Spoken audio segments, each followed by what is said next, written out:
सोलापूरच्या होटगी विमानतळावर विमान क्रॅश झाल्याची खबर रुग्णवाहिका व अग्निशामक विभागाला देण्यात आली।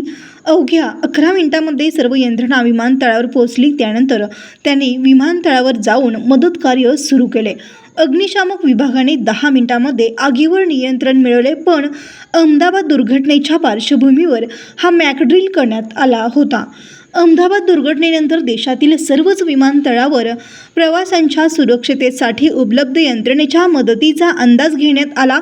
सोलापूर विमानतळावर 11:10 विमान कोसळल्याची खबर संबंधित यंत्रणेसह स्थानिक रुग्णवाहिका व अग्निशामक विभागाला देण्यात आली।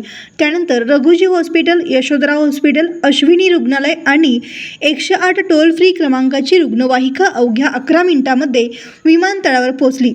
होटगी रोड केंद्रावरील अग्निशामकचे बंब देखील 10 मिनिटांमध्ये विमानतळावर आले। त्यानंतर तातडीने मदत कार्य सुरू केले आणि केवळ 11 मिनिटांमध्ये आगीवर नियंत्रण मिळवले।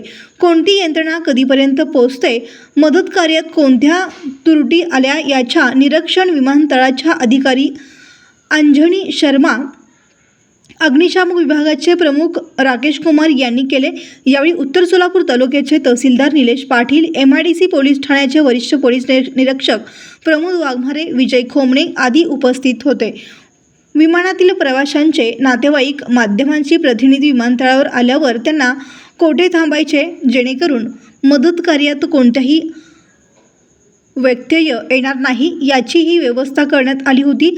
अशा प्रकारे मॅकड्रिल 2 वर्षातून एकदा होत असतो, पण अहमदाबाद दुर्घटनेनंतर देशातील सर्वच विमानतळावर असे मॅकड्रिल घेऊन मदत कार्याचा अंदाज घेण्यात आला। त्याचा अहवाल आता केंद्र सरकारला पाठवला जाणार आहे।